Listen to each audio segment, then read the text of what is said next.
Yun! Sa pool! Wala ka nang kawala! Ang husay mo na talaga, Apo. Tinamaan mo sa pagitan ng kanyang mga mata. Nakita niyo po, Lolo?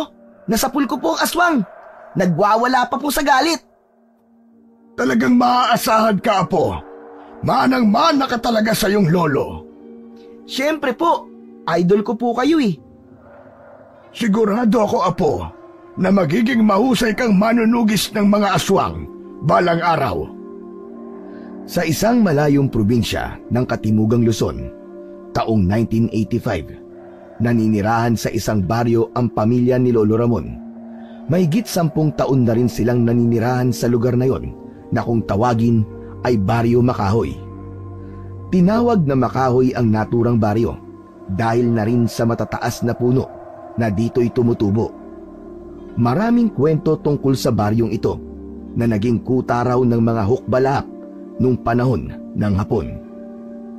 Sagana sa mga prutas at mga ligaw na hayop ang kagubatan sa Baryo Makahoy.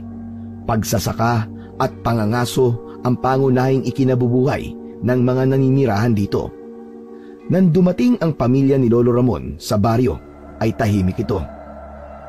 Nakakagala ang mga tao kahit saan man nila naisin. Tanging nag-iingat lang sila sa mga mababangis na hayop na maaaring manakit sa kanila. Subalit ang katahimikang yon ay unti-unting nabago.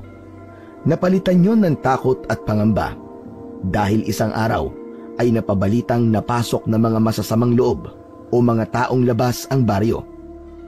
Sinasabing nagkuta sa kabundukan ng mga taong kalaban ng gobyerno. Kaya kumalat ang balita na pinamumugaran ng mga tulisan ang kabundukan. Dumalang ang mga tao na umaakyat ng bundok upang manghuli ng mga ligaw na hayop na maaaring gawing karne. Pinagbawalan na rin ng kapitan ang magtungo sa kabundukan ng mga taga-baryo upang walang mapahamak. Nangad ko lamang ay ang inyong kaligtasan, kaya pinagbabawalan ko kayo. Sa isang pagpupulong pangbarangay, ang mga residente ng Baryo Makahoy, ipinauunawa sa kanila ni Kapitan ang dahilan kung bakit mahigpit niyang ipinagbabawal ang magpunta na sa gubat. Kaya lamang may mga kababaryo pa rin silang hindi nakikinig. Matigas ang kanilang mga ulo. Ang sa akin ay paalala lamang. Pero kung hindi niyo ako pakikinggan at tutuloy pa rin kayo sa gubat upang manghuri ng ligaw na hayop, wala na akong magagawa. Kaya lamang wag na wag niyo akong sisisihin kapag may nangyaring masama sa inyo. Kasalukuyang nasa mainit na pagpupulong si Kapitan nang isang lalaki ang humahangos na lumapit sa Kapitan. Maputik at walang pangsapin sa paa. Nakasakbit sa bewang ang isang gulok. Nasa balikat naman ang isang busog at pana. Isa siyang mangangaso at galing sa gubat. Hindi agad makapagsalita ang lalaki nang lumapit sa Kapitan. Oh, bakit? Anong nangyari sa'yo? Anong balita ang dala mo? Isa ka sa matitigas ang ulo na hindi marunong makinig sa aking paalala. Sumigi ka pa rin sa pangangaso sa kabila ng aking pagbabawal. At ngayon narito ka na takot na takot. Ano ba nangyari? Sa pautal-utal na kwento ay sinabi ng mangangaso na patay na ang kanyang kasama dahil pinatay ito ng mga taong labas na nakainkwentro nila. Yan na nga ba sinasabi ko sa inyo? Dapat marunong kayong makinig sa akin. Ako ang kapitan dito, pero hindi niyo ako pinakikinggan. Hindi niyo na ako ginalang. Humingi ng dispensa ang kausap ni Kapitan, subalit nagpatuloy ito sa kanyang pagkikwento. Hindi inaasahan ng Kapitan, maging ng mga tao sa pagpupulong, ang sunod nitong sinabi. Anong sabi mo? Hindi lang basta mga taong labas ang nakainkwentro nyo? Abay, kung hindi sila basta mga taong labas, ano ang mga yon? Hindi agad sumagot ang kausap ng Kapitan. Tumingin muna ito sa mga taong nasa pagpupulong. Bakit ganyan ka kung makatingin? Tinatanong kita, ano ang mga nakainkwentro nyo kung hindi lang sila basta taong labas? May diin at naroon ang takot. Sinabi ng mangangaso na mga aswang ang kanilang nakainkwentro at pumatay sa kanyang kasama. Mapalad lang siyang nakaligtas dahil mas mabilis siyang tumakbo kumpara sa kanyang kasama. Ikinuwento rin ng lalaki kung paano pinatay ng aswang ang kanyang kasama. Sinakmal ang leeg nito. Gamit ang matutulis na kuko ay nagawang wakwakin ang dibdib para kunin ang lamang loob. Kitang-kita pa nga raw niya kung paano kainin ang lamang loob ng kanyang kaibigan. Nakakakilabot na halos bumaligtad ang kanyang sikmura. Natulala at hindi agad makapagsalita si Kapitan. Maging ang mga taong naroon sa pulong ay hindi makapaniwala sa kanilang narinig. Sinidlan ng takot ang mga ito. May iba na tila nasira pa ang sikmura dahil hindi kinaya kung paano inilarawan ng mga ngaso ang ginawang pagpatay at pagkain ng mga aswang sa lamang loob ng nasabing biktima. Ang kwento tungkol sa taong labas ay napalitan ng higit na takot. Kung mga taong labas pa nga lamang ay kinatatakutan na ng mga taga-Baryo Makahoy, paano pa kaya kung tungkol na sa aswang? Alam nila na hindi yun pangkaraniwan. Hindi madaling kaaway ang mga aswang. Mahirap din itong pagtaguan dahil sa iba't ibang kakayahan nito.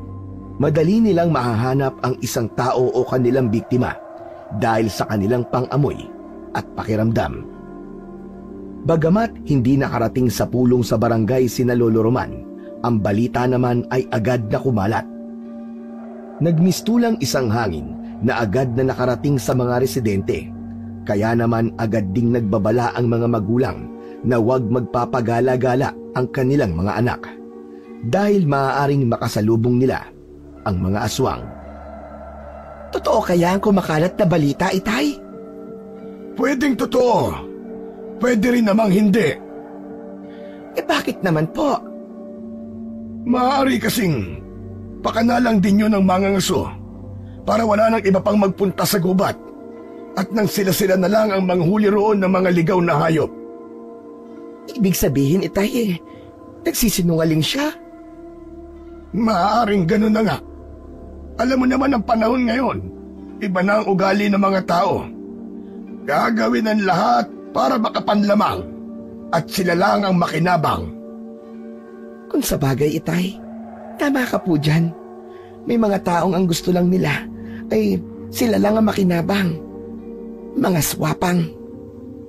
Tama ka, Marta. Parang yung mga ibang politiko sa ating gobyerno, ganun na ganun ang pag-uugali. Talagang naisingit mo pa yun, Itay, ha? Totoo naman ha. Hindi ba? Ang ibang politiko ay para na rin mga aswang. Nambibiktima. Sumisip-sip ng dugo ng mga kawawang mamamayan para sa kanilang pansariling kapakinabangan. Kung sa bagay po, tama naman po kayo, Itay. Yan naman talaga ang katotohanan. Siya nga po pala, Itay. Nasaan na po pala si Baste? Kanina ko pa po siya hindi nakikita. Baka nariyan lamang yon. Alam mo namang mas gusto ng anak mo na laging makipaglaro. Ang bihira. Hindi ba siya natatakot? Saan? Aba, Itay naman. Hindi ba't kalat na po ang tungkol sa aswang? Tapos kung saan-saan pa rin siya nagpupunta. Narinig ng batang si Baste ang sinabi ng kanyang ina. 12 anyos na si Baste. Maliksi na parang laging puno ng enerhiya ang kanyang katawan. Galing siya sa labas dahil nakipaglaro siya sa kanyang mga kaibigan. Dahil napagod at nagutom, kaya naisipan niyang umuwi. Hindi naman po ako natatakot sa aswang, Inay eh. Ay nako, kambata ka. Saan ka na naman nagpunta, ha? Saan ka pa galing? Nakipaglaro lang po ako ng tagu-taguan sa mga kaibigan ko. Tagu-taguan? Paano kung sa paglalaro nyo ng tagu-taguan aswang ang makita nyo? Inay naman, sabi ko nga po sa inyo, hindi po ako natatakot sa aswang. Aswang lang sila. Si Baste ako. At tapang at tao. Nako. At talagang nagyayabang ka pa, ha? Inay, yun po ang tinuro sa akin ni Lolo Roman. Hindi ako dapat matakot sa kahit na kanino. Kahit pa sa mga aswang. Narinig mo ba ang anak mo, Marta? Itay naman, kung ano-ano pong tinuturo niyo sa anak ko. Kaya ganyan siya magsalita eh. Kung ano-ano na lang ang sinasabi. Ayoko lang na maging duwag siya. Ang gusto ko ay maging matapang siya. Di ba tama lang na maging buo ang loob ni Baste? Opo, Itay. Nariyan na po tayo. Pero sana'y hindi dahil sa gusto niyong... Hindi na itinuloy ni Marta ang sasabihin. Napatingin siya sa kanyang ama. Itay, alam mo na ang ibig kong sabihin. Huwag mo na sanang isasali pa ang anak ko. Tama na ang isang mahal ko sa buhay ang nawala. Huwag nang maulit yon sa anak ko. Hindi na umimik pa si Lolo Roman. Saglit na nawalan ng kibo. Alam niya ang tinutukoy ng kanyang anak. Madalas yun din ang dahilan ng pagtatalo nilang mag-ama. Lalo na't may kinalaman kay Baste. Ang balita tungkol sa mga aswang na naninirahan sa kagubatan ay lalo pang napagtibay na totoo dahil ng sumunod na araw ay isang nakakahindik na balita ang nakarating sa kapitan. Ano ka mo? Patay na si Apo Lucas! Yun ang sumalubong na balita sa kapitan ng araw na yon dahil may ilang tanod na agad yung ipinaalam sa kanya. Kilala sa baryo Makahoy si Apo Lucas dahil isa itong albularyo. Siya ang naging doktor sa baryo, lalo na't malayo ang kanilang lugar sa ospital. Hindi lang pagpapagaling ng iba't ibang sakit ang kayang gawin ni Apo Lucas. Nagpapaanak din siya. Kaya din niyang magpalayas ng masamang espiritu. Maraming kayang gawin si Apo Lucas, kaya malaking kawalan siya sa baryo. Pinatay pala ng halimaw si Apo Lucas. Nakakalungkot na balita. Ayon sa mga tanod na nagbalita, ay wakwak ang dibdib ng albularyo. Wala na itong lamang loob. Ubus din ang dugo sa katawan. Isa lang ang pinaniniwalaan nilang gagawa ng ganong karumal-dumal na pagpatay. Kagagawa nito ng aswang. Hindi makapapayag si kapitan na may mga tao pang mapapahamak kung hahayaan niyang masundan pa ang ganong pangyayari. Isa lang ang naiisip niyang paraan. Yun ay ang masugpo na ang paghahasik ng lagim na pinaniniwalaang kagagawan ng mga aswang. Kaya naman agad na sinadya ng kapitan ang bahay ni Lolo Roman. Magandang araw po sa inyo, Tata Roman. Abay, napasyal ka, Kapitan. Ano ba ang atin? Napakahalaga po na sadya ko sa inyo. Ramdam ko yung Kapitan. Dahil hindi ka magsasayang ng oras na pumunta dito sa bahay ko para lamang sa wala. Alam ko pong kayo lang ang bukod tanging makakatulong, Tata Roman. Mas maigi sigurong magpahanda na ako ng kape. Masarap mag-usap habang nagkakape. Tinawag ni Lolo Roman ang apo nitong si Baste na kasalukuyang nakikipaglaro sa kanyang alagang aso na si Agimat. Bakit, Pulo? Sabihin mo sa inay mo na ipagtimpla kami ni Kapitan ng kape dahil may pag-uusapan kami. May gatas po ba o wala? Wala! Okay po. Nakalimutan ko. Tinanong ko pa si Lolo kung magtitimpla ako ng kapeng walang gatas. Wala naman talaga kaming gatas. Hoy, naririnig kita! Umiral na naman ang kalokohan mong bata ka. Sige na! Sabihin mo na sa inay mo. Pumasok na ng bahay si Baste para sabihin sa kanyang ina ang utos ng lolo. Ang laki na pala ni Baste. At napakabibong bata pa, bukod sa napakaliksipan niya. Tata Roman, marahil ay dilingid sa inyo ang tungkol sa nangyayari dito sa ating baryo ngayon. Oo, Kapitan. Nababalitaan ko ngayon. May mga namamatay at sinasabing kagagawan nga daw ng mga aswang. Noong una, sinasabing pinamumugaran ng tulisan ng kabundukan na siyang kinatatakutan ng mga taga rito. Pero ngayon, sinasabing pinamumugaran na ng aswang ang kabundukan. Hindi kaya ang mga tulisan ang saring mga aswang? Saglit na natahimik ang kapitan. Alam niyang may punto ang sinabi ng matandang kausap. Tama ka, Tata Roman. Maaaring ganun nga. Kung ganun, anong maitutulong ko, Kapitan? Retiradong sundalo kayo at sanay sa gubat. Isa pa, alam ko ang pagiging manunugis nyo. Naikwento nyo na yun sa akin dati dahil hindi lang mga taong labas ang nakakainkwentro nyo nung sundalo pa kayo at nadistino sa Mindanao, kundi maging mga aswang at iba pang kampo ng dilim ay nakakalaban nyo. Talaga po, Lolo Roman? Totoo po ba yung sinasabi ni Kapitan? Halos sabay na napalingon sa gawing likuran sina Kapitan at Lolo Roman. Nakabalik at nakalapit na pala sa kinauupuan nilang putol na kahoy ang batang si Baste. Kaya narinig niya ang mga sinabi ng Kapitan. Hindi nakapagsalita ang matanda sa kanyang apo, kundi napatingin na lang siya. Wow! Ang astig niyo po pala, Lolo Roman, ha? Ngayon ko lang po nalaman yun. Apo, gumagawa lang ng kwento si Kapitan. Hindi ba, Kapitan? Tata Roman, gusto niyo po ba akong gawing sinungaling sa harap ng apo niyo? Lolo, kayo ha? Hindi niyo pa kinikwento sa akin yun, ha? Gustong-gusto ko pa namang makinig sa mga kwento niyo nung sundalo pa kayo. Yung pakikipaglaban niyo po sa mga masasamang tao. Kasi po, Lolo, pangarap ko rin po maging sundalo gaya niyo paglaki ko. Di po ba si tatay naging pulis naman? Apo, yun nga lang maaga siyang kinuha. Ipinagbubuntis ka pa lang ng inay mo, ay namatay na kagad siya.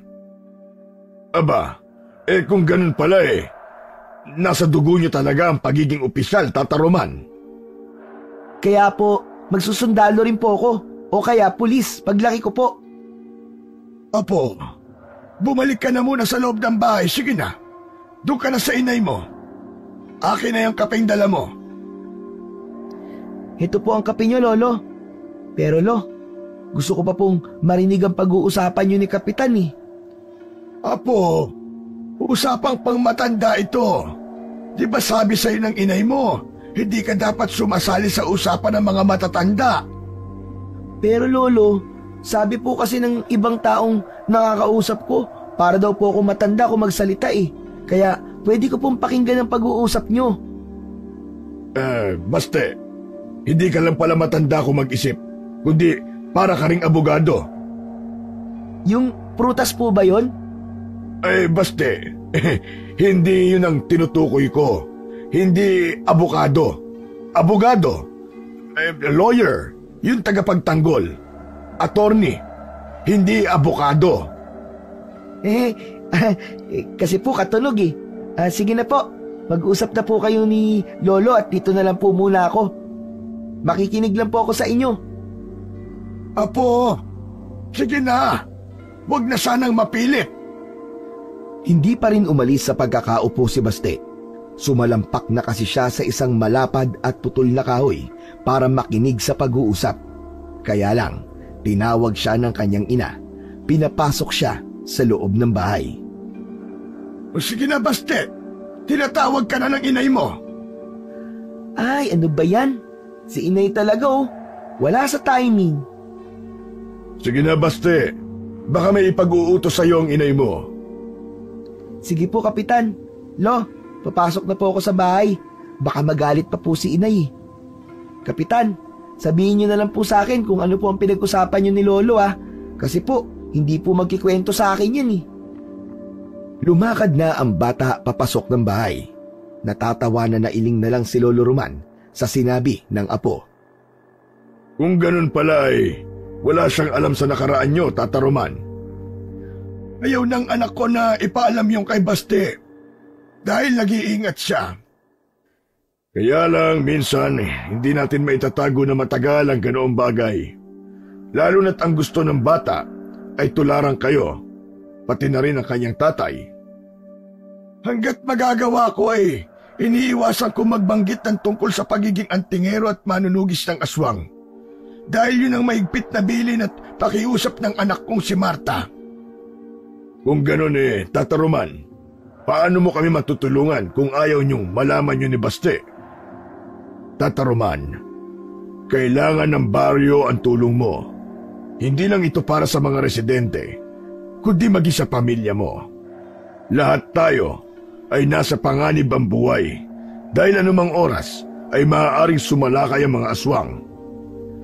Kung grupo sila na nagkakanlong sa kagubatan, tiyak maraming tao silang mapapatay. Hindi natin alam na baka nagpapalakas lang sila kaya pa isa-isa pa lang ang nagiging biktima. Baka sa ngayon ay nakikiramdam din sila at pag alam na nilang kaya na nilang sumalakay ng magkakasama ay gulatin na lang tayo. Walang lalaban at pipigil sa kanila. Hindi pa ako makakapagdesisyon sa ngayon, Kapitan. Kailangan kong pag-isipang maigi ang tungkol dito. Umalis si Kapitan na hindi nakuha ang inaasahang sagot mula kay Lolo Roman. Pero hindi siya susuko. Dapat niyang mapapayag ang dating manunugis at antingero dahil siya lang ang tanging makakatulong para mawala ang panganib na nagbabadya sa baryo Makahoy. Naghahanda na ng hapunan si Marta nang banggitin nito ang tungkol sa naging sadya ni Kapitan. Hindi man siya kaharap ng mag-usap sina Kapitan at tatay niya, malinaw sa isip niya ang naging pakay nito. Itay, may napag-usapan na tayo. Kaya alam kong di kayo papayag. Wala pa akong sinasabi kay Kapitan. Pero alam ko, Itay, di niya kayo titigilan. Ang inaalala ko lang, Marta, ay ang kaligtasan natin. Ibig niyong sabihin? Tama si Kapitan. Maging ang buhay natin ay malalagay sa panganib. Ibig niyo bang sabihin, Itay, papayag kayo sa gustong mangyari ni Kapitan? Kung para sa kaligtasan natin, oo. Itay, namatay ang asawa ko nang dahil sa pagiging manunugis niya. Oo, isa siyang pulis. Pero hindi lang masasamang loob ang nakakalaban niya, kundi iba't ibang uri ng kampo ng kadiliman. Iba't ibang lahi ng aswang. May manananggal, may aswang na malakit, aswang na gabunan, tik-tik, manananggal at kung ano-ano pa. Dahil sa mga halimaw na yan, maaga akong nawalan ng asawa. Hindi na nga nakita pa ni Baste ang kanyang tatay dahil nasa sinapupunan ko pa lamang siya nang mawala ang asawa ko. Namatay siya dahil tinupad niya ang tungkulin niya bilang manunugis at isang alagad ng batas. Ang nakakalungkot nga lang sa kanyang huling engkwentro sa mga kampo ng dilim, napahamak siya. Maging ang bangkay niya ay hindi na nakita pa. Matindi ang galit ng mga aswang sa pagiging manunugis ng asawa mo. Kaya pati bangkay niya ay itinago nila at hindi na ipinakita sa atin. Kaya nga magpahanggang sa ngayon, Itay, napakasakit pa rin para sa akin. Kung di dahil sa pagkumbinsi niyo sa kanya na maging manunugis, baka buhay pa sana siya ngayon. Sinisisi mo na naman ba ako? Hindi naman sa sinisisi ko kayo, Itay. Di ko lang maiwasang isipin yon na ang pagiging manunugis niya ang dahilan ng maaga niyang pagkawala. Matagal na panahon nang nakalipas yun, Marta. Alam ko po, Itay. Pero ngayon nakikita ko kay Baste ang interes niya sa mga bagay na dating ginagawa ng kanyang tatay. Ayokong yun din ang landas sa tahakin niya na magiging dahilan para siya naman ang maagang mawala. Bakit ba ganyan ang iniisip mo? Hindi magkakapareho ang kapalaran ng isang tao. Nag-iingat lamang ako, Itay. Mahirap na. Marta, iba ang kapalaran ni Baste. Itay, walang pwedeng magsabi nun. Kaya nakikiusap po ko sa inyo. Huwag niyong hahayaan na magka-interes siya sa gawaing ikinakatakot ko. Malalim na ang gabi, ngunit gising pa rin si Lolo Roman dahil di pa rin maalis sa isip niya ang napag-usapan nila ng kapitan ng baryo at maging ang pakiusap sa kanya ng anak niyang si Marta. Tutol ang anak na balikan ni Lolo Roman ang maging isang manunugis at makaimpluwensya yon kay Baste. Hindi pa dinadalaw ng antok ang matanda. Tatayo sana siya para manubig dahil sa tawag ng kalikasan nang marinig niya na nagsalita ang apo. Yan, sige! Tama sa yan! Wala kang kawala! Dapat sa'yo alisan ang mga kuko! Nako, si Bastillo na! Alam niyang natutulog ang apo, kaya sinilip niya ito sa higaan. Naroon ito at natutulog, subalit nagsasalita. Nananaginip lang pala ang apo ko. Ay, Diyos ko, nasobrahan ng laro. Ako ang harapin mo, aswang! Hindi ako natatakot sa'yo! Nagulat si Lolo Roman sa sunod na sinabi ng apo na nananaginip at nagsasalita. May kalabang aswang si Baste sa kanyang panaginip. Mamamatay ka, kampo ng kadiliman! Patatahibikin ka ng mahabang baril na hawak ko! Bang! Bang! Patay! Sa pool! Kala mo patay ka ngayong aswang ka! Bihira talaga itong si Baste. Hanggang sa panaginip, ang pakikipaglaban sa aswang ang napapanaginipan niya. Malakas ang hatak ng aking pagiging manunugis. Dahil hanggang sa panaginip ipinakikita yon sa aking apo. Ang tungkol sa panaginip ni Baste ay ikinuwento ni Lolo Roman sa kanyang anak.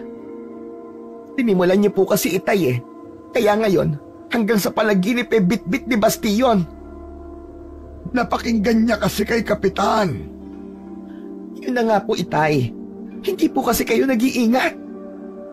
Pero kung yun ang kapalaran ng apo ko, abay wala tayo magagawa, Marta. Kahit na ano pa po ang sabihin nyo, ayoko pa rin. Hindi ako papayag na maging manunugi si Baste. Ibang buhay ang pangarap ko para sa kanya. Lumipas ang mga araw, wala pa ring nabubuong desisyon si Lolo Roman. Alam niyang sa susunod na araw ay babalikan siya ng kapitan at aalamin ang kanyang desisyon. Wala noon ang mag-inang Marta at Baste. Nag-deliver si Marta ng puto at sinukmani na ipinaluto sa kanya. Sa kabilang baryo pa ang pupuntahan nila. Mag-aalas 6 na ng hapon ay nasa daan pa rin ang mag-ina mula sa pagdideliver ng kakanin. Dadaan sila sa taniman ng saging papauwi. Nang dumaan sila sa lugar na yon, nang patungo pa lang sila sa pagdideliver, walang mga puno ng saging ang nakaharang sa kanilang dinadaanan. Subalit nang pauwi na sila, nagtataka si Marta kung bakit may mga katawan ng saging na nakahambalang sa dinaraanan nila. Sandali lang. Bakit may mga katawan ng saging na nakaharang dito? Oo nga po, inay, no? Kanina wala pa naman po mga yan, Nagtataka si Marta at kasabay ng kanyang pagtataka ay nagtaasan ang kanyang mga balahibo. May kakaiba siyang pakiramdam na hindi niya maintindihan. Teka, bakit po, inay? Okay lang po ba kayo? Oo, Baste. Okay lang ako. Bakit po panay ang haplos nyo sa braso nyo? Tumatayo kasi ang balahibo ko, anak. Natatakot po ba kayo, inay? Saan po kayo natatakot? Mga puno lang naman po ng saging ang mga ito. Tinadyakan pa ni Baste ang isang puno ng saging na nakaharang sa kanilang daraanan. Pagkatadyak ng bata, may narinig na igik na wari bang nasaktan. Ala, ano yun, anak? Parang may nasaktan. Oo nga po, inay. Narinig nyo rin? Puno lang naman po ng saging ang sinipa ko. Pero parang may narinig po ko. Saglit na natahimik at napaisip si Marta. Inihanda niya ang kanyang sarili dahil iba ang kanyang nararamdaman. Saka biglang hinaltak ang anak. Anak, halika na. Bilisan natin, dali! Hinilan ni Marta ang anak sa braso at nagmamadali upang makalayo sila sa sagingan na kanilang kinaroroonan. Halika na, anak, bilisan na natin! Inay, huwag niyo po akong kaladkarin, aray! Basta bilisan mo, anak! Bilisan mo, kailangan na nating makalayo dito!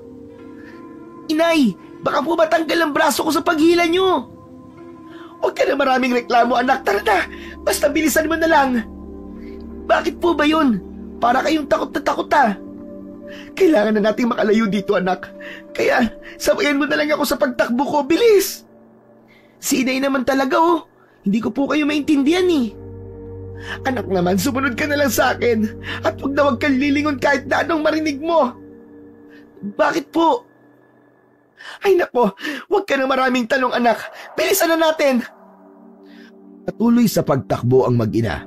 Nagmamadali sila habang hatak-hatak ni Marta ang braso ng kanyang anak.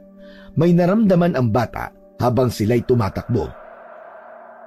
Inay, may sumusunod po yata sa atin. Basta anak, huwag kang lilingon. Tuloy ka lang sa pagtakbo mo. Inay, parang malapit na po sila. Tuloy lang sa pagtakbo, anak. Dalian mo. Huwag kang lilingon. Ano po ba yung sumusunod sa atin? Huwag ka na maraming tanong, anak. Bilisan mo pa. Malapit na tayo sa bahay natin. Ligtas na tayo doon. Parang hayop po ang sumusunod sa atin, Inay. Umaatungal pa po. Anak, huwag kang lilingon. Bilisan mo lang ang pagtakbo. Subalit dahil sa labis na pagmamadali, ay nasalabid ang paa ni Baste sa isang nakalitaw na sanga ng puno. Aray! Ang paa ko! Bumagsak si Baste, hawak ang nasaktang kaliwang paa. Tumayo ka na riyan, Baste! Dalian mo! Bago pa nakatayo si Baste, ay napalingon siya, kaya kitang-kita niya ang 3 aswang na nakasunod sa kanila. Tumakbo ang mga ito at nasa anyo ng baboy ramo. Sila ang mga puno ng saging na nakaharang sa dinadaanan nila kanina. Sila ang uri ng aswang na may kakayahang magpalit ng anyo mula sa pagiging tao ay nagagawang maging hayop o isang kakaibang bagay. Paraan ito ng aswang upang makapanglinlang. Inay, sinusundan po tayo ng halimaw. Mga aswang, sila mga puno ng saging kanina. Naging hayop sila. Inay, na pong gagawin natin? Hinahabol po tayo. Aabutan na po nila tayo. Umaapoy po ang kanilang mga mata. Tumutulo po ang mga laway. Tisilain nila tayo, anak. Inay, ano pong gagawin natin? Malapit na po sila sa atin, Inay. Naalala ni Marta, may sakbit nga pala siyang gulok sa bewang. Lagi niyang daladala yon kapag umaalis siya ng bahay at matatagalan siya bago bumalik. Ito ang proteksyon nila laban sa mga kampon ng kadiliman. Kung bahala sa kanila, anak. Hindi sila sasantoy ng dala kong gulok. Matalas ito. Kakahasa ko pa lang. Ano po? Lalabanan niyo po sila? Oo, anak. Dahil hindi nila tayo titigilan. Sabik sila sa dugo at laman ng tao. Lalo na ng bata. Lokong aswang nena. Kursunada pa pala ako. Tumabi ka, Baste. Ako ang haharap sa kanila. Huminto sa pagtakbo ang 3 aswang nang ganap na makalapit kina Marta. Umaatungal ang mga aswang. Inihanda ni Marta ang kanyang armas. Ang gulok na bagong hasa na pinunasan ang talim ng langis na binabaran ng bawang. Sige, hayop ka. Lumapit ka rito. Lumapit kayo sa akin. Ako ang harapin nyo. Nakatitig kay Marta ang mga aswang. Hindi agad makalapit, kundi umaatungal lamang. Inay, mag-iingat po kayo. Sabay-sabay na nakatitig ang 3 aswang kay Baste. Natatakam na sila sa dugo at laman ng inosenteng bata. Hindi niyo mapapakialaman ang anak ko, mga hayop kayo. Dadaan muna kayo sa ibabaw ng aking bangkay. Ang papangit yung mga aswang kayo. Umalis kayo rito.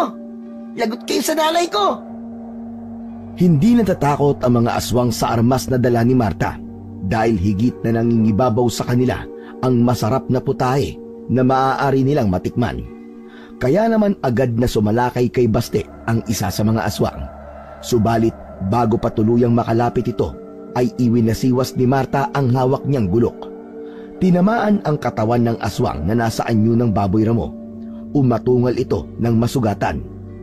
Nag-alinlangan ito at biglang napaurong. Sa pag-urong ng isa ay pumalit naman ang ikalawa at agad ding sumalakay. Buong tapang na muling iwinasiwas ni Marta ang hawak niyang gulok. Naputol ang isang tenga ng baboy ramo at tinamaan din ang leeg nito. Tumulo ang masaganang dugo ng aswang. Umatungal din ito habang tumutulo ang malagkit na laway. At dahil napunasan ng langis na binabara ng bawang ang gamit na gulok ni Marta, kaya matindi ang naging epekto ng sugat na nilikha nito. Umuusok at tila nagnaknak ang sugat ng dalawang aswang. Dahil hindi nagtagumpay ang dalawang kampon ng kadiliman, kaya sumugod ang ikatlo. Hindi pa rin nagpaawat si Marta. Sinalubong niya ang ikatlong aswang. Dahil siya ang sinalakay nito, ay buong lakas na itinusok ni Marta ang hawak na gulok sa tiyan ng baboy ramo. Bumaon ng malalim ang gulok. Malaki ang nilikhang sugat. Lumuwa ang lamang loob ng aswang na nasa anyong baboy ramo ng mga sandaling yon. Umaatungal sa sakit. Hindi alam kung ano ang gagawin. Astig! Ang galing niyo po, inay! Natalo niyo po ang mga aswang! Wakwak po ang tiyan! Walang nagawa ang mga kampon ng kadiliman. Hindi makatayo. Tila kumukulo at umuusok ang sugat sa katawan. Tara na, anak, lumayo na tayo rito at baka may dumating pang mga kalahi nila. Ang galing niyo po talaga, inay. Paano niyo po nagawa yun? Halika na, huwag ka nang marami pang tanong. Ang mahalaga ay ligtas na tayo. Nagmamadali nang umalis ang mag-ina upang umuwi na. Samantala, ang mga sugatang aswang na iniwan ay unti-unting umusok ang katawan hanggang sa tila natunaw ito at naging itim na usok at ganap na naglaho. Sa pag-uwi sa bahay ay agad na ibinida ni Baste sa kanyang lolo Ramon ang nangyari sa kanilang mag-ina. May kasama pang aksyon na nagkikwento ang bata kung paano pinatay at nilabanan ng kanyang ina ang mga aswang. Grabe, lo! Kung nakita niyo lang po, ang galing po talaga ni nanay. Para po siyang action star. Ang tapang niya po. Alam ko yun. Talagang matapang ang inay mo, apo. Mahal na po talaga sa inyo, lolo. Abay, syempre. Oo naman. Kanino pa nga ba magmamana yun kundi akin lamang? Lo, gusto ko rin pong matuto gaya ni inay. Para po may pagtanggol ko rin po ang sarili ko kapag may mga aswang po ako nakaharap. Nasa kusina si Marta habang nagkwekwentuhan ang maglolo. Kaya narinig niya ang sinabi ng anak niya. Dahil sa pangyayaring yon, ay muling kinausap ni Lolo Roman ang anak niyang si Marta. Kaya nangyari ang ganon, Marta, na may nakainkwentro kayo na aswang, ay upang makapagdesisyon ka ng tama. Pero itay, kailangan na ng anak mo ang matuto at maging biyasa.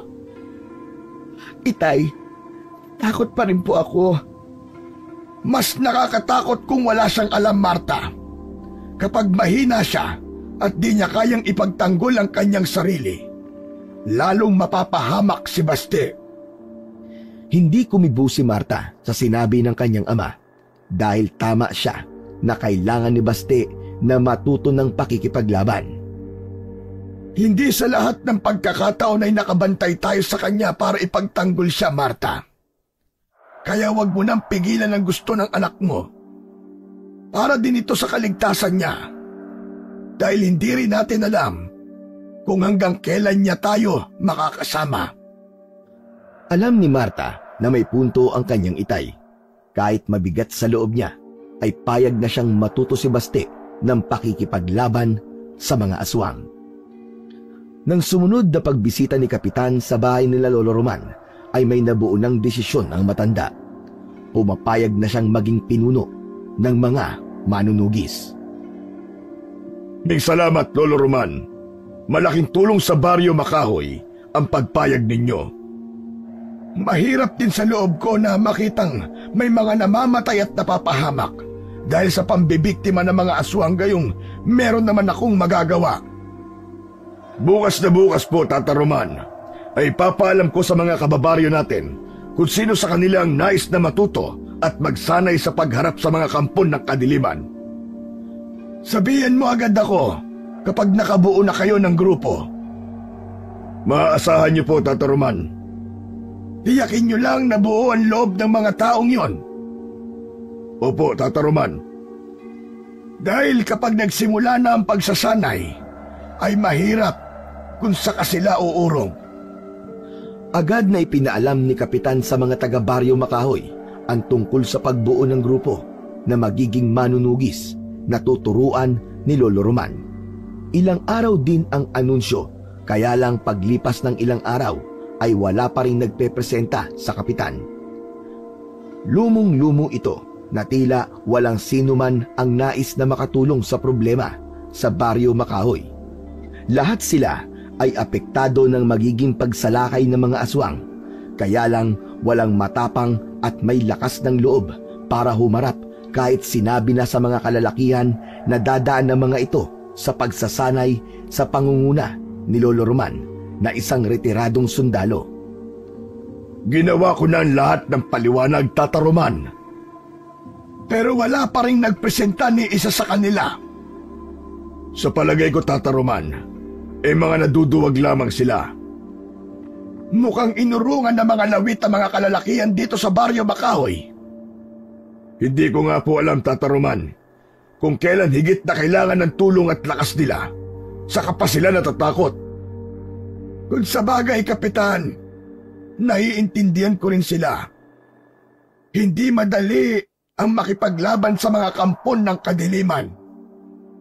Tata Roman, kung wala magpipresenta, paano kung nag-iisa lamang kayo?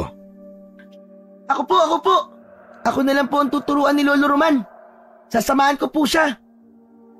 Biglang sumingit sa usapan si Baste na kanina pa nakikiusyoso at nakikinig sa pag-uusap ng kanyang lolo at di kapitan. Buti pa ang apo mo, Tata Roman. Matapang. Buo ang loob kahit bata pa. Alam niyo po kasi, Kapitan, gusto ko po maging katulad ni na tatay at lolo. Kaya lang napakabata mo pa, Baste. Okay lang po yung Kapitan. Kaya ko po yun. Saka tuturuan naman po ako ni Lolo eh. Ang inay nga po, mahusay din sa pakikipaglaban sa mga aswang eh. Kasi tinuruan po ni Lolo. Teka, nakaenkwentro ng aswang si Marta? Oo, Kapitan. Tama ang narinig mo. Pero, Kapitan, wala pong sinabi ang mga aswang. Napatay po sila ni inay. Ang astig po ni inay kung nakita nyo lang. Ang lakas at ang tapang po niya. Pinagtataga niya po yung mga baboy ramo. Ayun. Wakwak po ang mga tiyan nila. Aba, talagang nasa dugo nyo nga ang pagiging manunugis. Huwag kang mag-alala, Kapitan. Sige na, ako nang bahala. Kung walang mga taga-baryo ang gustong maging manunugis, kami na ng apo ko ang bahala roon. Seryoso ba kayo, Tata Roman? Oo, Kapitan. Hindi ako pwedeng magbiro sa mga ganitong klaseng pagkakataon. Kinabukasan, maaga pa'y kinuha ni Lolo Roman ang isang sako sa silong ng kanilang bahay. Kasama niya ang apong si Baste. Binuksan ang sako at tumambad ang mga armas na matagal nang itinago ng matanda. Ano po yan, Lo? Mga armas na magagamit natin laban sa mga aswang. Uy! Astig! Meron po pala kayo niyan, Lo, ah! Oo, Apo. At matagal na itong nakatago. Pero ngayon, magagamit na uli. Lo, pag-aaralan ko po ang paggamit ng mga yan. Oo, Apo. Ituturo ko sa iyo ang lahat. Yes! Ang astig nun! Ikaw ang makakasama ko para harapin ang mga aswang. Ayos! Yun po ang gusto ko, Lolo. Isa-isang inilabas ng maglolo ang mga armas sa loob ng sako. Kailangang ikondisyon ang mga ito at linisin. Nagtulong na ang maglolo para matapos yung kagad upang masimulan na rin ang gagawin nilang pagsasanay. Walang oras na sinayang si Lolo Roman. Agad na inumpisahan ang pag-iensayo nila ni Baste. Subalit pagkatapos ng unang araw ng pagsasanay, hindi yun naibigan ni Marta. Itay naman, wala tayong naging usapan na magiging kasama mo siya. Ang sabi niyo ay tuturuan mo lang siya para sa proteksyon niya. Hindi para makasama niyo nahaharap sa mga aswang. Kaya ng anak mo, Marta. Matapang at buo ang kanyang loob. Pero itay, ang bata pa niya. Aanhin ko ang isang nasa tamang edad kung mahina naman ang loob at hindi determinado. Natatakot po ako para sa anak ko, itay. Hindi ko siya pababayaan. Isa pa, may mga iniingatan akong agimat. Ang pagiging antingero ko ang tutulong at magbibigay ng proteksyon sa amin ng aking apo. Sana nga ay tama ang gagawin niyong ito, itay. Dahil hindi ko kakayanin kapag may nangyaring masama sa anak ko. Ayoko mawalan ulit ng isang mahal sa buhay. Lalo na ang kaisa-isa kong anak. Marta, hindi ko isusugal ang buhay ng aking apo. Mahal na mahal ko siya. At bago pa may mangyaring masama sa kanya, ako na muna. Araw-araw ang naging pagsasanay ng maglolo. Nagsimula sa ehersisyo na madali sa simula hanggang sa naging komplikado. Kahit nahihirapan ay walang reklamo si Baste. Pilit na kinakaya ang pinagagawa ng kanyang lolo. Kaya ganun na lang ang paghanga ng matanda sa kanyang apo. Dahil wala nang magawa pa si Marta, kaya ang tanging ipinakita na lang niya ay ang pagsuporta. Ipinaghahanda niya ng pagkain ang maglolo. Isa-isa na ring itinuro ni Lolo Roman kay Baste ang paghawak ng mga armas. Mula sa paggamit ng baril na disabog, iba't ibang uri ng kutsilyo at matatalas na bagay, maging ang tamang paggamit at pagwasiwas ng latigo at buntut pagi. Madaling natutunan yun ni Baste.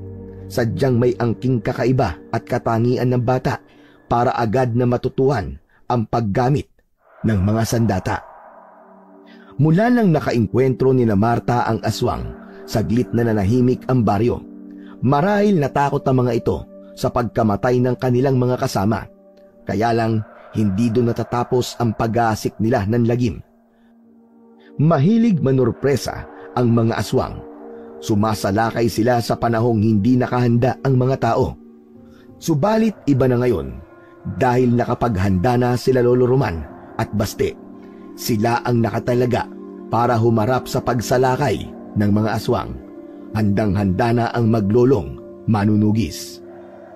Agad na kumalat sa baryo ang tungkol sa maglolo. Sila ang magtatanggol sa taga-baryo. Tuwang-tuwa ang mga ito dahil alam nila na may poprotekta na sa kanila sa kuko ng dilim. Samantala, sa kabundukan ng Baryo Makahoy, naroon ang grupo ng sinasabi nilang mga taong labas. Gaya ng bali-balita, hindi lang sila mga taong labas, kundi mga kampon din sila ng dilim, mga rebelde, subalit nagtataglay ng kakaibang katauhan ng mga aswang na handang maghatid ng kilabot at kamatayan sa mga taga-baryo. Ang mga ligaw na hayop ay dumalang na sa kabundukan dahil ito ang kanilang naging pagkain, subalit nauumay na sila sa lasa ng karne ng hayop sa gubat. Iba kasi ang lasa ng sariwang dugo at laman ng tao. Isang espesyal na putahe yun para sa mga aswang. Nauuhaw na rin sila sa sariwang dugo ng tao. Hindi nila kakayanin ang gutom at uhaw na yon dahil iba ang lakas na dinudulot sa aswang ng sariwang lamang loob ng tao at mas malinamnam din ito. Nagtipon-tipon ang mga nilalang na yon sa kabundukan. Naghahanda sila sa isang pagsalakay. Dapat nang maibsan ang gutom at uhaw na kanilang nararamdaman. Hindi na sila makapaghintay pa, kaya nag-aabang na lang sila sa pagkagat ng dilim upang gawin ang kanilang pagsalakay. Sa ibaba ng kabundukan, sa Baryo Makahoy, ay kausap ni Lolo Roman ang kapitan. Sigurado po kayo, Tata Roman? Oo, Kapitan. Dahil hindi maaari magkamali ang pakiramdam ng isang katulad kong antingero. Kung ganun pala anumang oras ay sasalakay na mga aswang? Oo, Kapitan, tama ka. Yun ang ibinabadya ng simoy ng hangin na galing sa kabundukan. Kakaiba ang amoy na dala ng hangin. Gutom ang mga aswang. Sabik sila sa laman at dugo ng tao. Mabuti pala tapos na kayo sa inyong pagsasanay ng iyong apo. Madaling matuto si Baste, Kapitan. Siguro dahil nasa dugo niya ang pagiging isang manunugis. Nakatulad niyo po, Tata Roman, na isang manunugis. Hanga po talaga ako sa tapang ng apo niyo. Sa halip na matakot sa maaari niyang harapin. Abay, parang nasisiyahan pa siya at nasasabik. Nakatangian ng isang manunugis, Kapitan. Ang kagustuang lipulin ang mga kampo ng dilim sa halip na matakot. Pagkatapos makipag-usap ni Lolo Roman kay Kapitan, ay umuwi na ito para sa paghahanda nila ng kanyang apo. Dahil dumating na ang sandali para sa kanilang misyon, para ipakita na rin sa mga tao kung ano ang kakayahan ng maglolong manunugis. Alam na rin ni Marta na anumang sandali ay mapapasabak na sa isang laban ang kanyang anak. At dahil inihanda na rin niya ang kanyang sarili sa magiging gampanin ng anak, kahit naroon ang kaba, ay suporta ang ipinakita niya kay Baste. Anak, isipin mo lagi ang mga itinuro sa'yo ng lolo mo. Siyempre naman po, Inay.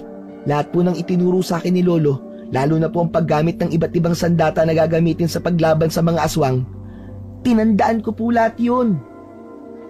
Mag-iingat ka, anak, ha? At huwag kang lalayo sa lolo mo. Opo, Inay.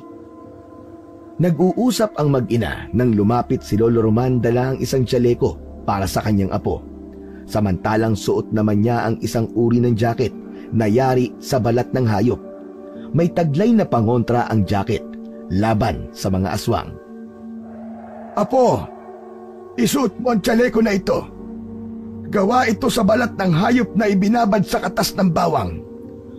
Matagal na itong nakatago at ngayon lang uli magagamit. Hindi ka basta lalapitan ng aswang kapag naaamoy niya ang bawang. Masakit sa kanilang ilong ang amoy ng bawang. Hindi nila kayang matagalan. Uy, ang astig po pala ng tsalekong to, Lolo. Lo, yung jacket po na suot nyo, ang gara din po, Lolo. Bagay na bagay po sa inyo. Napa ito sa aking mga ninuno. At darating ang araw na ikaw na ang magsusuot nito. Uy! Ayos! Halika, hawakan mo ito. Isang tirador na ang bala ay isang uri ng bato na kapag tumama sa katawan ng aswang ay mag-aapoy siya at sasabog. Alam mo kung paano yan gamitin? Siyempre naman, Lo. Tirador lang to eh. Pero Lo, ang gara nito ah. Gustong-gusto ko na po itong gamitin. Nababagay ang tirador sa isang bata. Dalhin mo na rin itong latigo. Magagamit mo rin ito.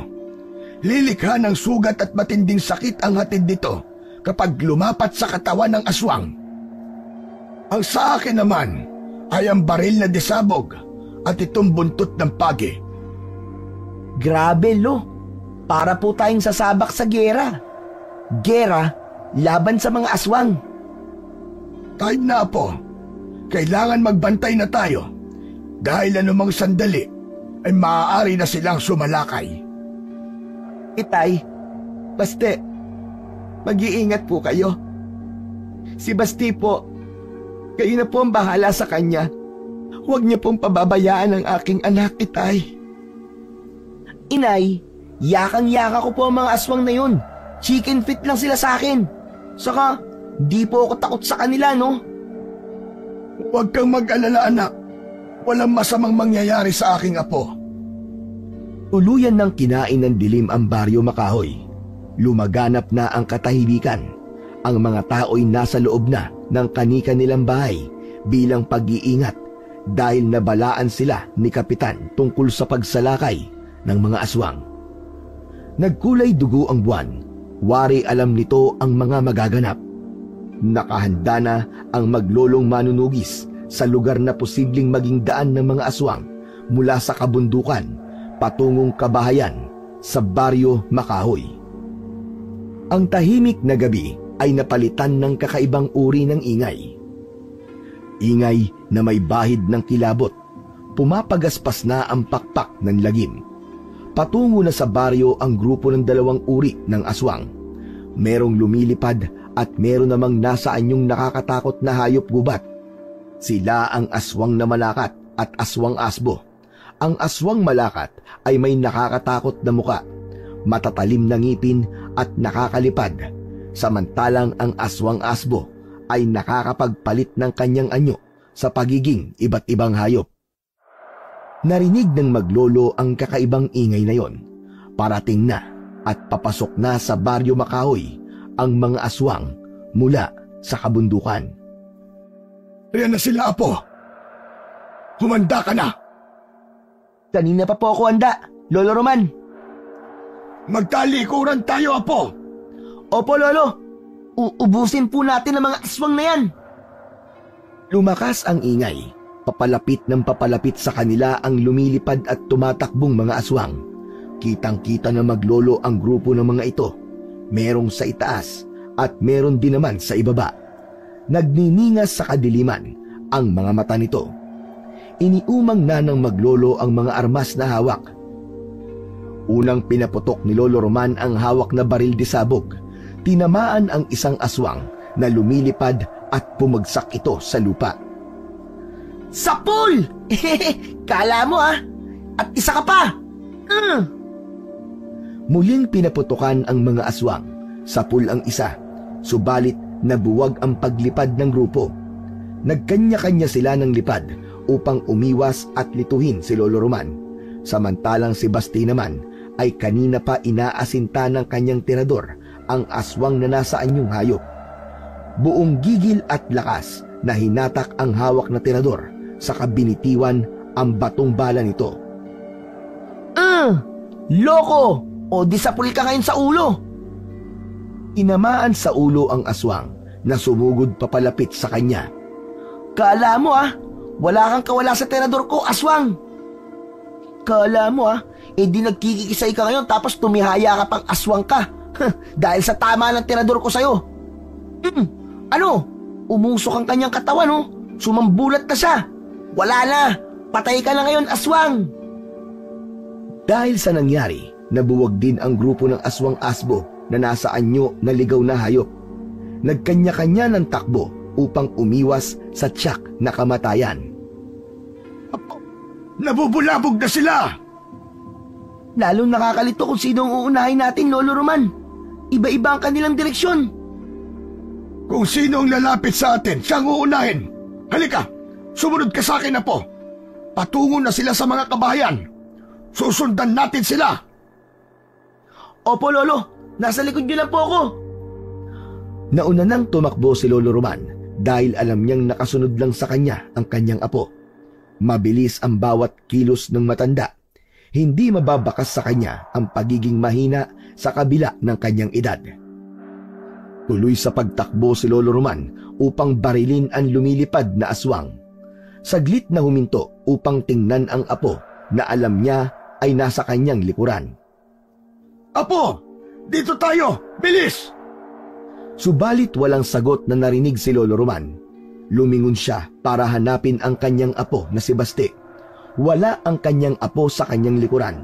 Walang Basti na nakasunod sa kanya. Nawawala ang kanyang apo.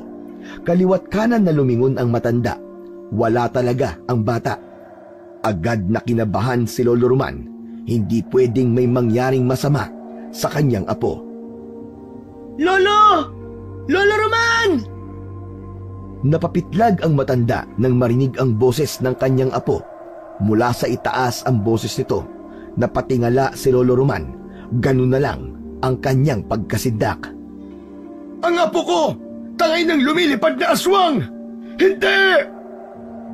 Lolo Roman! Tinangay ako ng aswang! Tulungan niyo ako! Nagtaka si Lolo Roman kung bakit natangay ito ng aswang na lumilipad gayong suot ng apo ang ibinigay niyang tsaleko. Takot ang aswang sa amoy ng bawang. Naalala niya na matagal na nga pala itong nakatago. Maraming taon na rin itong hindi nagagamit, kaya ang katas at amoy ng bawang na nasa tsaleko marahil ay wala ng bisa dahil sa tagal ng pagkakatago. Nakalimutan niyang magkatas ng bawang at ilagay sa tsaleko bago ipasuot sa kanyang apo. Inilipad papalayo ng aswang si Baste. Hindi maaaring pabayaan ni Lolo Roman ang apo. Patakbo niyang sinundan habang tangay ng aswang. Humaharang naman sa dinaraanan niya ang ibang aswang na nasa anyong hayop. Kaya bawat makasalubong niya ay agad niyang pinapaputukan. Bumubulagta ang bawat tamaan nun, sadyang napakahusay bumaril ni Lolo Roman. Samantala, habang tangay si Baste ng aswang na lumilipad, pilit naman niyang inaalis ang pagkakahawak nito sa kanya. Nagpupumiglas ang bata. Hindi niya alam kung saan siya dadalhin. Posibleng gawin siyang pagkain ng kampon ng kadiliman. Hindi ako papayag na gawin mo akong hapunan, hayop ka! Kailangan akong makawala sa'yo! Bitiwan mo ako! Tuloy lang sa pagkampay ang lumilipad na aswang habang tangay si Baste. Subalit nasa ganoong mang kalagayan ay mababaka sa bata ang katapangan. Hindi ito kakikitaan ng takot. Buong-buo ang kanyang loob. Alam ko na! Ang latigo na binigay sa akin ni Lolo na nakasabit sa bewang ko, magagamit ko yun! Humanda ka ngayon sa aking pangiki ka! Matutulungan ako ng latigo ko! Habang inililipad ng aswang si Baste, ay pilit naman niyang hinahagilap sa kanyang bewang ang latigo. Yun ang makakatulong sa kanya. Sa wakas, ay nahagilap din ni Baste ang latigo. Humanda ka! Nahawakan ko na ang latigo ko! Ngayon naman, gagawin ko ang itinuro sa akin ni Lolo Roman kung paano to gamitin! Habang nasa itaas at inililipad siya ng aswang, ay iwinasiwas niya ang latigo. Inikot niya ng ilang ulit sa hangin. Kumuha ng buwelo kung paano ito isasabid sa leeg ng lumilipad na aswang. Hanggang sa magawa niya ngang isilo ang latigo sa leeg ng aswang na tumangay sa kanya. Hinila niya ito at humigpit ang pagkakasilo sa aswang. Nasakal ang aswang na naging dahilan upang lumabas ang mahabang dila nun. Hindi binitiwan ni Baste ang latigo. Pagkos, lalo pa niyang hinigpitan ito. Sakal na ang aswang, kaya wala na ring direksyon ang paglipad dito. O ano ka ngayong aswang na paniki ka, ha? Wala ka nang kawala ngayon. Hindi ka na ngayon makakahinga. Maigpit ang pagkakasakal sa nitong latigong hawak ko na nakapalupot sa leeg mo. Mamamatay ka ng aswang ka. Dahil sa nanghihina na ang aswang, ay dahan-dahan na itong bumaba sa lupa. Nang nasa ibaba na ang aswang, nagmamadaling lumayo rito si Baste. Inalis niya ang latigo na nakaikot sa leeg ng kampon ng kadiliman. Hawak-hawak pa rin ng aswang ang kanyang leeg. Hirap sa paghinga. Nagwawala ito dahil sobrang nasaktan. Nag-iwan ng sugat ang pagkakapulupot ng latigo sa leeg nito. Upang matiyak na mamamatay na ang aswang, ay inasinta na ito ni Baste gamit ang kanyang tirador. Subalit bago pa niya pakawalan ng bala ng kanyang tirador, ay sumabog na ang katawan ng aswang. Ang kanyang Lolo Roman ang bumaril sa kampon ng kadiliman. Kanina pa ito nakasunod sa kanya habang tangay siya ng aswang upang tiyakin ang kanyang kaligtasan. Lolo! Nagmamadaling lumapit sa kanya si Lolo Roman. Ganun na lang ang pag-aalala. Ayos ka lang ba, apo ko? Opo, Lolo. Ayos lang po ako. Hindi ka ba sinaktan ng aswang na yon? Hindi ka ba niya kinagap? Hindi po, Lo. Okay lang po ako. Huwag po kayong mag-alala sa akin. Ligtas po ako, Lo. Saka, ayaw po akong kagatin ng aswang. Nabahuan po yata sa akin. Hindi po kasi ako naligo eh. Puro ka talaga kalokohan. Nagbibiro lang po ako, Lo. Pagkakataon na sana ng aswang, nasaktan at sipsipin ang dugo ni Baste ng tangay nito. Subalit hindi ginalaw si Baste. Naging palaisipan yon sa matanda. Siguro, nagkataon lang na di niya magawang kagating ka. Dahil sa mga armas na dala mo. Hindi pa po tapos ang laban, Lo. Dahil may mga buhay pa pong aswang. Oo, tama ka. Ang iba'y lumayo na. Takot sila. Hindi nila tayo kaya, Lo. Hindi nila tayo matatalo. Jack, paghahandaan nila tayo, Baste. Lalo na ngayon na alam na nila na may manunugis na haharap sa kanila. Eh di maganda sila. Pero lalo natin silang paghahandaan. Di ba, Lo? Tama ka, Apo. Paghahandaan natin sila ng mas masigabo. Samantala, doon sa kabundukan ay nagsibalikan ang mga natitirang aswang, umaatungal at nagngingit-ngit sa galit. Isa-isa na silang bumalik sa tunay na anyo, mga taong labas na nagkukuta sa kabundukan. Sila ang pangkat ng aswang na galing pa sa malayong lugar sa Kabisayaan, humahanap ng pagkukutaan upang magparami. Kaya lang ay maling lugar ang kanilang napuntahan. Sa lugar na sa halip na dumami ay lalo pa silang nalalagasan. Tinipon ng pinakapinuno ng aswang ang kanyang mga kasama. Alam nilang nagkamali sila sa ginawang pagsalakay dahil nakapaghanda ang Baryo Makahoy. Hindi biro ang mga nalagas sa kanila. Malaking kabawasan yon para sa kanilang pagpaparami ng kanilang lahi. Maipapasa sana nila ang pagiging aswang sa kanilang magiging biktima. Kaya lang bigo sila dahil may mga namatay silang kasamahan. Dahil yon sa maglolong manunugis. Kaya sa kanilang pagpupulong ay mas dapat nilang paghandaan ang susunod na pagsalakay. Hindi sila makapapayag na mauulit ang kanilang kabiguan. Hindi ang isang matanda at isang batang manunugis ang tatalo sa kanilang hukbo.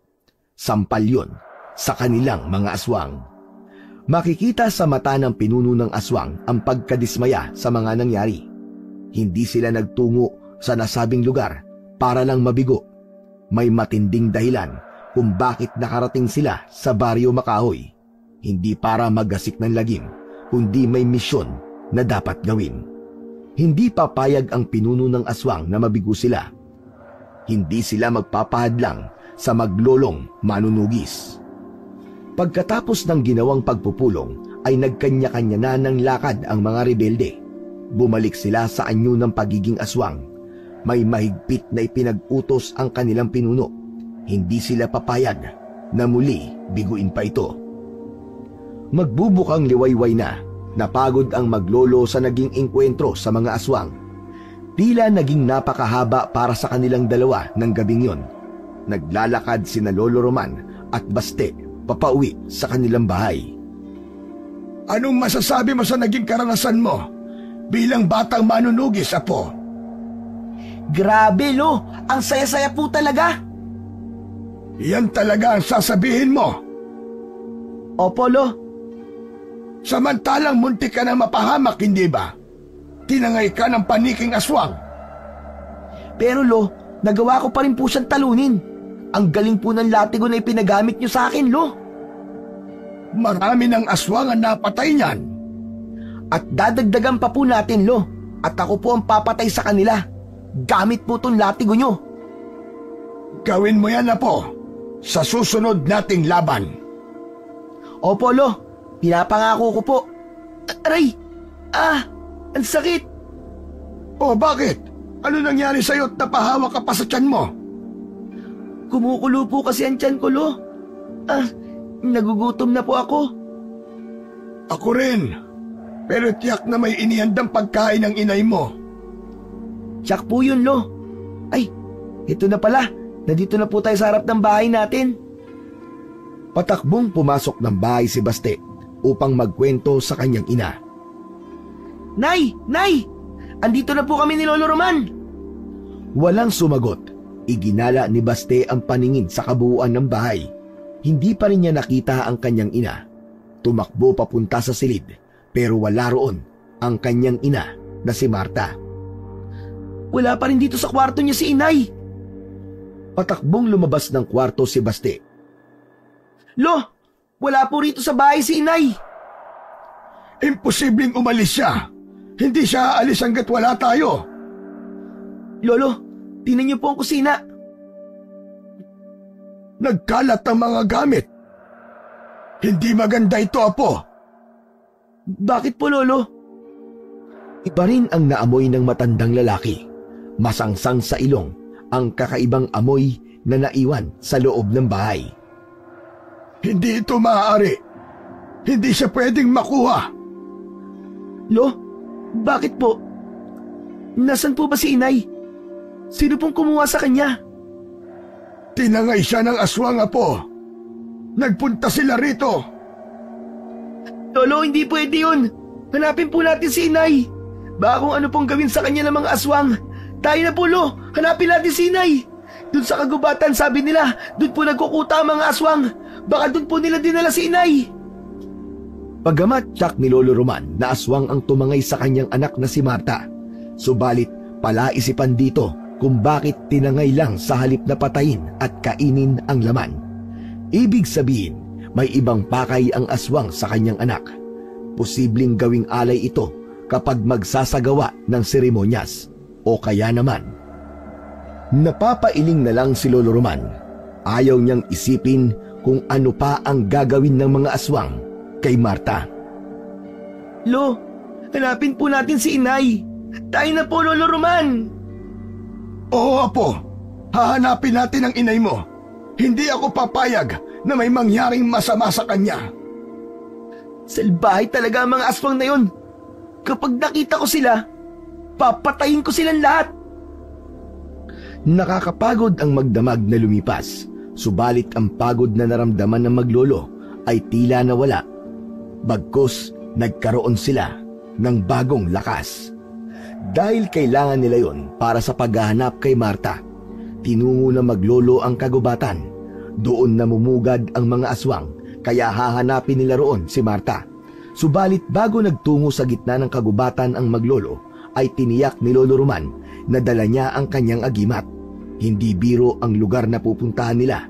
Mas malakas, mas mapanganib ang mga aswang sa kanilang teritoryo o sa puok na kanilang pinamumugaran. Nakarating ang maglolo sa pusod ng gubat. Huminto sandali ang dalawa. Isang maliit na bote ang inilabas ni Lolo Roman. Kinuha ang kamay ng apo at itinihaya. Binuksan ang maliit na bote na may lamang langis. Nilagyan ng langis ang palad ni Baste. Para saan po itong langis, Lolo? Ipahid mo yan sa buong katawan mo upang hindi tayo maamoy ng aswang. Hindi maaamoy ng aswang na may ibang tao dito sa gubat. Opo, Lo. Ipapahid ko po itong langis sa katawan ko. Sa lugar na kung saan dinala ng mga aswang ang tinangay nilang si Marta, ay nakatali ang kamay nito at paa. Walang malay na nasa isang tila altar na may nakapalibot na mga iba't ibang uri ng bulaklak. May dalawang aswang na nasa anyong kambing ang nagbabantay sa walang malay na si Marta. Samantala, walang sagabal namang narating ng maglolong manunugis ang kuta ng mga aswang. Agad nilang nakita ang kanilang hinahanap. Lo, ayun po si inay. Nakaiga siya. Dito nga nila dinala. Hindi nga tayo nagkamali. Lo, iligtas na po natin si inay. Baka patayin na nila ang nanay ko. Gusto ko na po silang tiradurin. Huwag muna po. Huwag muna. Pero Lo, baka po gawin na po nilang pagkain si inay eh. Hindi tayo maaaring magpadalos-dalos sa ating gagawin na po. Mahirap mabulabog ang mga aswang. Lalo na't narito tayo sa kanilang kuta. Titingnan na lang po ba natin si inay? Apo, alam ko ang nararamdaman mo. Dahil mahal na mahal mo ang iyong inay. Pero sabi ko nga sa'yo, hindi tayo maaaring magpadalos-dalos dahil baka lalong mapahamak ang iyong inay. Samantala, unti-unti nang bumalik ang malay ni Marta. Nagulat nang makita ang kinaroroonan niya. Agad itong nagpumiglas dahil sa takot na nararamdaman. Mga hayop kayo! Bakit niyo ako dinala rito? Kalagan niyo ako, mga halimaw! Pakawalan niyo ako, mga aswang! Pakawalan niyo ako! Sa kabila ng pagwawala ni Marta, ay tila walang nakakarinig sa kanya. Hindi pinapansin ng mga aswang na naroon ang pagwawala niya. Ano bang gagawin niyo sa akin? Pakawalan niyo ako! Isang aswang na tila kanilang pinuno ang lumabas at nakakakilabot ang anyo nito. Hulubot ang balat sa muka na pinaghalong anyo ng baboy ramo at aso. Matutulis ang mga pangil at mahaba ang mga kuko. Ang buhok ay mahaba na parang nalalagas. Matalim at mapula ang mga mata. Siya ang pinuno ng mga kampon ng dilim. Gising ka na pala. Paumanhin kung pilit kitang ipinakuha sa aking mga alagad. Ayop ka! Ikaw pala na pangit ka, may pakana nito! Bakit mo ako ipinadukot, aswang ka? Ano ba ang kailangan mo sa akin? Kumalma ka lang. Wala akong masamang balak sa'yo. Kundi lang ako nakatali dito. Makikita mo ang hinahanap mo. Akala mo yata natatakot ako sa'yo, hayop ka. Matapang na babae. Hindi ka pa rin nagbabago. Ikaw pa rin ang babaeng kilala ko. Anong sinabi mo? Kilala mo ako? Oo. Kilalang kilala. Ikaw si Marta. Hayop ka! Sino ka bang halimaw ka? Hindi mo ba ako nakikilala? Wala akong kilalang aswang. Alam ko. Kaya nga magpapakilala ako sa'yo. Unti-unti ay nagbago ang anyo ng lalaking kaharap ni Marta. Mula sa nakakakilabot at nakakapandiring itsura nito ay nagbago ang anyo ng aswang. Naging isang matipuno at guwapong lalaki. Nagulat at nanlaki ang mga mata ni Marta. Hindi makapaniwala sa kanyang nakita. Hindi totoo ito! Hindi totoo ito! Pusta ka na, mahal ko. Samuel! Isa kang aswang! Hindi makapaniwala si Marta sa nakitang kaharap dahil yun ang lalaking pinakamamahal niya, si Samuel, ang ama ni Baste na inakala niyang patay na nang mawala ito. Habang nakatingin si Marta sa lalaking kaharap, ang kanyang asawa na inakala niyang patay na, biglang nanariwa at dumaloy sa isip niya ang isang alaala, ang kanilang nakaraan. Masayang masaya ako na magkakaanak na tayo, Marta. Tama ka. Nagbunga na ang pagmamahalan natin, Samuel. Sisikapin ko maging mabuting ama sa kanya, Marta. Pakamamahalin ko siya at gagawin ko ang lahat para protektahan siya. Pakiusap, Samuel. Huwag mo sana kaming iiwan. Bakit ka ganyan magsalita? Iniisip mong iiwan ko kayo na magiging anak natin? Basta, Samuel, natatakot lamang ako. Hindi ko kayo iiwan. Pangako ko yan sa inyo. Doon natapos ang alaalang yun ni Marta. Hindi maaalis sa isipan niya ang naging pangako ni Samuel. Hindi nito natupad yun dahil iniwan sila nito. Nangyari yun nang maisama siya sa isang misyon bilang isang pulis. Nagkaroon ng matinding engkwentro sa mga alagad ng dilim, mga aswang na sumalakay sa isang lugar. Doon na rin nawala si Samuel at inakala niyang patay na. Pagkatapos ng mahigit 10 taon ay nagbalik ito. Nagkita sila, kaya lamang may kakaiba ng katauhan. Hindi ko maintindihan, Samuel. Paano ka naging aswang? Isa kang manunugis. Isa ring alagad ng batas na pumapatay ng mga aswang. Pero ngayon, isa ka na palang aswang. Nangyari ang lahat ng huling engkwentro ko sa mga aswang. Hindi ko sila lahat napatay. Natira ang pinakamalakas sa kanila, ang kanilang lider. Sa aming paglalaban ay nagapi ako. Sa halip na patayin ako, ay pinili niyang buhayin ako upang ipasa sa akin ang kanyang pagiging aswang. Bakit niya ginawa yon? Dahil nakita niya daw sa akin ang kakayahan upang maging mahusay na pinuno. Tinanggap mo? Wala akong nagawa. Bihag nila ako. At sila ang masusunod. Mas malakas sila kumpara sa anting-anting na taglay ko. Kaya hindi na ako nakabalik sa inyo. Kaya lumayo na ako at namuhay kasama nila. Pinili mo yon? Ang lumayo sa amin ng anak natin at yakapin ang pagiging aswang? Marta, hindi mo ko naiintindihan eh. Masakit din para sa akin to. Lumayo ako para wag na kayong madamay pa sa nangyari sa akin. Ngunit ngayon bakit nagbalik ka? Para saan? Dahil mahalaga kayo at ipinangako ko sa sarili ko na gagawin ko ang lahat upang makasama ko uli kayo ng aking anak. Kahibangan yan, Samuel. Isang malaking kahibangan. Totoo ang sinasabi ko, Marta. Matagal ko na natanggap na wala ka na. At kung nagbalik ka pero ibang nilalang ka na, hindi ko na kanyang tanggapin ka, Samuel. Mahal ko kayo ng anak natin. Kaya ka ba nagbalik? Oo. At upang kunin kayong dalawa. Kayo ng aking anak. Dahil ang nais ko'y makasama kayo. Maging buo ang ating pamilya muli.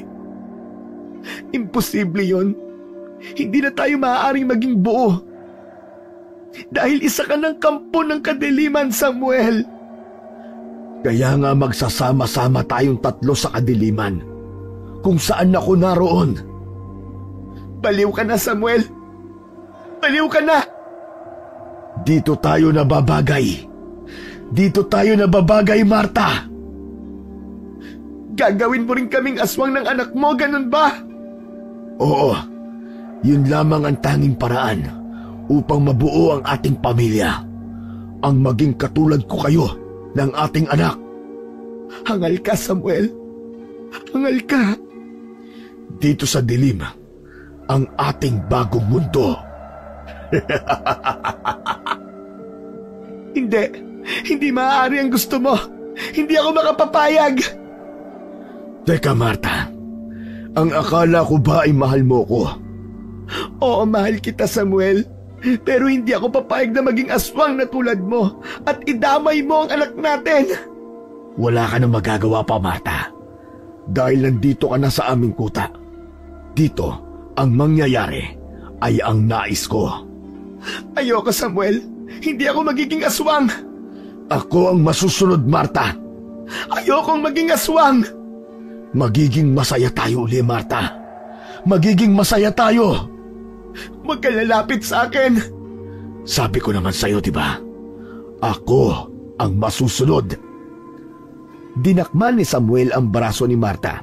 Saka hinawakan nito ang ulo ng asawa. Walang nagawa ang babae dahil nakagapos ang kanyang mga kamay at paa. Bitiwan mo ang ulo ko, Samuel! Ano ba? Bitiwan mo ako! Ngayon, ibuka mo ang iyong bibig.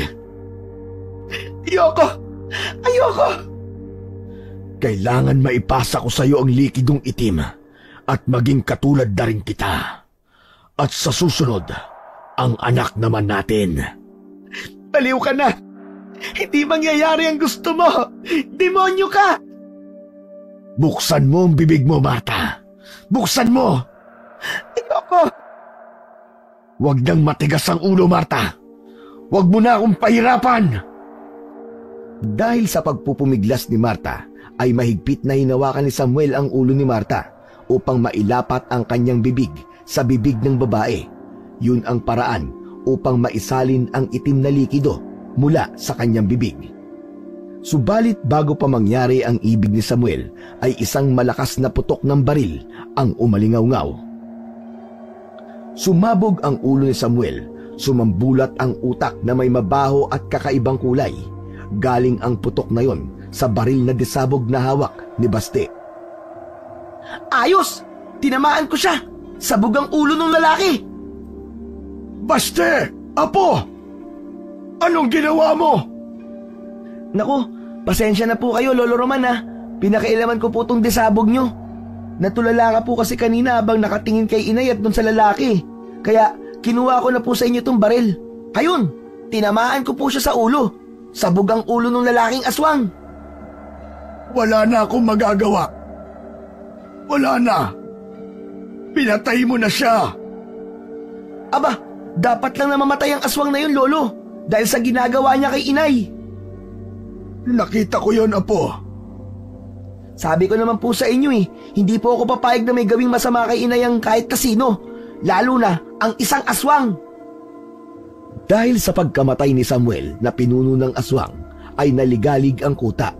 Nagwala ang mga aswang na naroon. Handa nilang ipaghiganti ang napatay na pinuno. Naging mabilis naman ang pagkilos ng maglolong manunugis. Isa-isa nilang inasinta ang naglipa ng aswang sa gubat. Maging si Marta ay tumulong na rin sa maglolo. Sama-sama nilang ginawa ang lahat upang lipulin ang mga aswang na namamahay sa gubat ng baryo Makahoy. Sanggang dikit ang maglolo na inuupakan ang aswang na makikita. Maliksi ang bawat kilos, mabilis ang galaw, meron sa itaas at meron sa ibaba na mga aswang na dapat patayin. Hoy, hoy, hoy! Ikaw! Halika ritong diablong buang ka! Saan ka pupunta, ha? Hetong sayo! Uubusin natin sila, Apo! Opo, Lolo! Ako naman! Wala tayong ititira, Lolo! Lipunin natin ang mga kampo ng kadiliman! Nagtagumpay ang maglolo sa kanilang misyon na iligtas si Marta. Nakakapagod ang engkwentrong yon. Ngunit ang mahalaga, hindi nagtagumpay ang pinuno ng aswang sa ibig nitong mangyari. Bagay na walang kaalam-alam si Baste kung sino nga ang lalaking aswang na kanyang nakita at ibig bumiktima sa kanyang ina. Anak, kumusta ka na? Ayos lang po, inay. Salamat sa pagliligtas niyo sa akin, ha?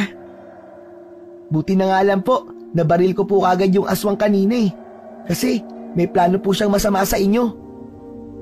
Ikaw ang bumaril sa kanya? Opo, inay.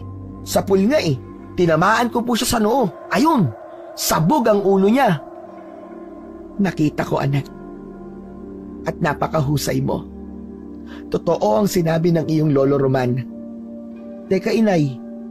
Parang malungkot kayo Hindi po ba kayo natutuwa sa ginawa ko? Hindi agad nakasagot si Marta sa tanong ng kanyang anak.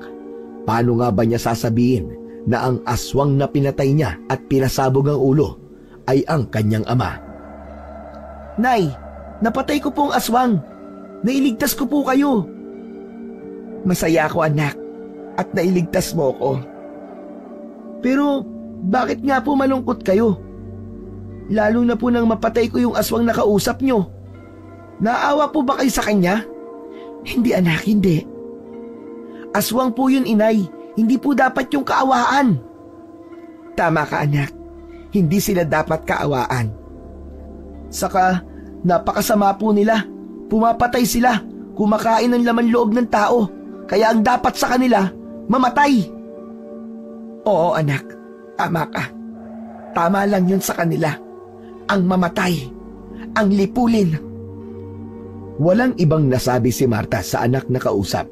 Dahil ano nga ba ang kailangan pa niyang sabihin? Dapat pa ba niyang ipaalam sa kanyang anak ang natuklasan na katotohanan? Nakauwi na sila mula sa pakikipaglaban sa mga aswang. Nalipol na nila ang aswang na namumugad sa baryo Makahoy. Subalit ang puso ni Marta ay nanatiling malungkot.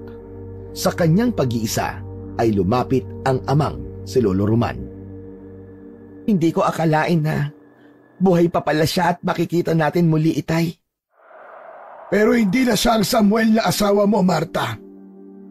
Opo, itay. Alam ko naman po yun. Alipin na siya ng dilim. Kampon na siya ni Satanas. Ang ikinalulungkot ko lamang ay si Basti pala kanyang anak ang pumatay sa kanya. Iniligtas ka lamang ng iyong anak, Marta. Alam ko naman po yun. Nagtataka ang anak mo. Bakit ka nalulungkot? Hindi na lang sana sila nagkita pa.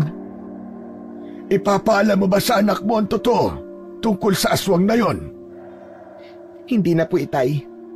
Kung ano po ang pinaniniwalaan ni Baste tungkol sa tatay niya, yun ang dapat manatili. Ayoko pong dungisan pa ang mabuting pagkakakilala niya sa kanyang ama. Dahil yun ang aking ikinuwento sa kanya. Tama ka, anak. Hindi na kailangan malaman pa ni Baste ang totoo. Isa pa wala na si Samuel. Mabuting ama. Mahusay na pulis at manunugis. Yun ang dapat manatili sa isipan ni Baste. At hindi ang katotohanan na isa tong aswang na naghasik ng lagim at pumapatay. May nakaraang bumabalik na wala ng puwang sa kasulukuyan, lalo na kung ang magiging hatid nito ay para lamang sa kapahamakan. Tunay na may mga pangyayari at lihim na mas mainam na itago na lamang, lalo na kung ito ang higit na makabubuti at hindi na magdudulot pa ng alalahanin. Hayaang manatili ang magagandang alaala. Ito dapat ang maiwan at mamalagi na ang hatid ay inspirasyon sa isipan at paningin ng iba. Yun! Sa pool! Wala ka ng kawala!